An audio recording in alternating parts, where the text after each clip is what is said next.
Question पूछेंगे युवराज विक्रमादित्य से। Sir, आने वाले समय में जो चुनाव होने हैं, तो आप अगर एमपी बनते हैं यहाँ उधमपुर कठुआ पार्लियामेंट से, तो सर आपकी क्या क्या पहली प्राथमिकताएं रहेंगी? जी, प्राथमिकताएं तो बहुत हैं। उसमें कई इम्पोर्टेंट इश्यूज हैं। एक तो लोगों की जो डिमांड्स हैं उनको प्रॉपर्ली प्रायोरिटाइज करके सामने रखना। जो हमारे सरकार की सेंट्रल गवर्नमेंट की पॉलिसीज रहेंगी उनको यहाँ पे बाकायदा इम्प्लीमेंट करना, ताकि ग्राउंड लेवल तक लोगों को उस चीज़ का बेनिफिट मिले।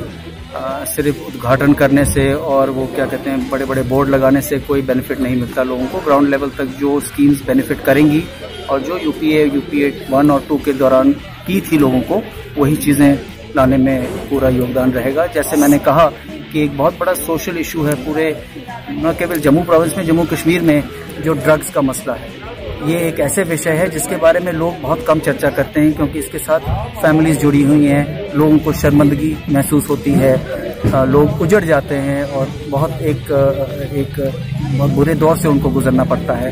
तो मैं समझता हूँ यूथ के रिहैबिलिटेशन के लिए अगर हर एक डिस्ट्रिक्ट में एक रिहैबिलिटेशन सेंटर का कोई प्रभाव हो तो उसको खोलना मैं समझता हूँ बहुत जरूरी है। सर, एक क्वेश्चन और कि हमारे बिलावर में कांग्रेस एक बिखरी हुई है।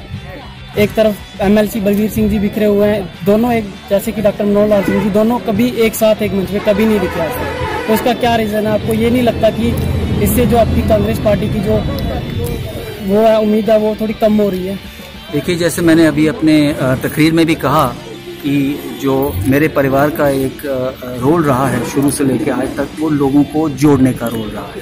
अब पीछे क्या हुआ क्या नहीं हुआ वो एक अलग बात है, लेकिन आज अगर मैं यहाँ से पार्लियामेंट्री इलेक्शन लड़ने के लिए सामने आया हूँ या पार्टी मुझे सामने ला रही है और या मैं लोगों से मुलाकात कर रहा हूँ, जगह जगह जाके अपने लोकल लीडरशिप से भी बात कर रहा हूँ, तो मेरा प्रयास यही है कि जो हमारे बुजुर्ग लीडर हैं, जो पुराने लीडर्स हैं, जो हमारे नौजवान साथी हैं और जो अभी भी हमारे एक्टिव लीडर्स हैं, जो हो सकता है किसी वजह से पूरा उनका तालमेल न हो, मेरा सबसे बड़ा प्रयास यही रहेगा कि इन लोगों को सबको आपस में इनका जो तालमेल एक ही फोरम पे लाया जाए ताकि हमारी पार्टी ग्रास रूट लेवल पे मजबूत हो। अक्सर सर ऐसा होता है कि जैसे ही इलेक्शन आते हैं तो हर कैंडिडेट जो है पूरी जद्दोजहद से मशगूल हो जाता है, ठीक है, लेकिन क्या होता है जब जैसे ही सीट मिलती है, जैसे ही कुर्सी मिलती है, तो सब ये हमारे पहाड़ी क्षेत्र को इग्नोर किया जाता है। जैसे कि हमारे एमपी भारी बहुमत से लोगों ने यहाँ से जिता के भेजा, लेकिन वो भी जैसे निर्मल सिंह और उनके बीच भी मतभेद रहे हैं, ठीक है, तो वो भी यहाँ बिलावर की तरफ उन्होंने भी कम रुख किया, उनको भी दिल्ली ज्यादा रास आई।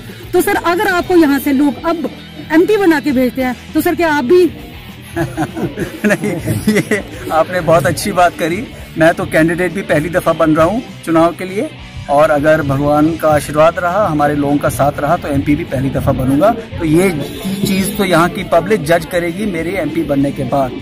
जहाँ तक रहा failures of doctor Jitendra Singh ji या डॉक्टर निर्मल सिंह जी या लोकल पार्टी काडर, ये भी आज लोग सब जानते हैं, ये पूरे बुरी तरह से एक्सपोज हो चुके हैं और सब जानते हैं कि उन्होंने क्या वायदे आवाम के साथ किए, क्या क्या उनमें से झूठे वायदे निकले, क्या क्या सच्चे निकले और कहां तक वो लोग कामयाब हुए हैं। आज की पब्लिक जो है ये आने वाले चुनाव में इस चीज का डिसीजन लेगी और आपके सामने रखेगी। सरदार उधमपुर रोड 150 किलोमीटर का ये एरिया है, इसके अंदर 6 विधानसभा क्षेत्र आते हैं, लेकिन आज तक मतलब भाजपा की सरकार में एक भी नया प्रोजेक्ट यहाँ पे नहीं आया।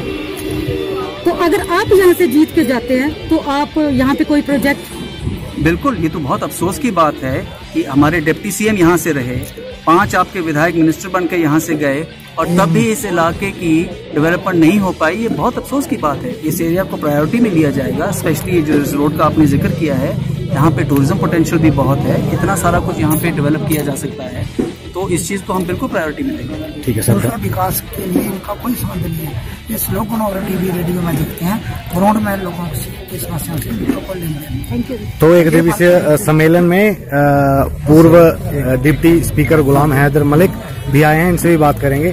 तो मलिक साहब, आपने दोबारा कांग्रेस ज्वाइन कर ली है, तो क्या इस बार टिकट आपको मिलेगी? जी हाँ, वो तो हमारी पार्टी हाईकमांड का ही फैसला होगा, उसको वो सरफों पे, इसमें कोई ऐसी बात नहीं। मैं तो घर वापसी हुई है मेरी, मैं तो पहले मेरे फोर फादर से ही हम कांग्रेसी थे, लेकिन कांग्रेस के गलत फैसलों से कुछ हमें दरार हुई थी, तो आज फिर वापस आए हैं और हम मिलजुल के इस इलाके की सभी खिदमत करेंगे, इसमें कोई कसर नहीं। तो इनके साथ पूर्व विधायक हीरानगर प्रेमलाल जी भी यहाँ मौजूद हैं। सर, ये आज आपने यहाँ पे कन्वेंशन देखी है, बिलावर असेंबली में जो कांग्रेस की पकड़ है, पर हीरानगर में अगर देखा जाए तो पकड़ कम है, इसका क्या कारण है? ऐसी बात नहीं है।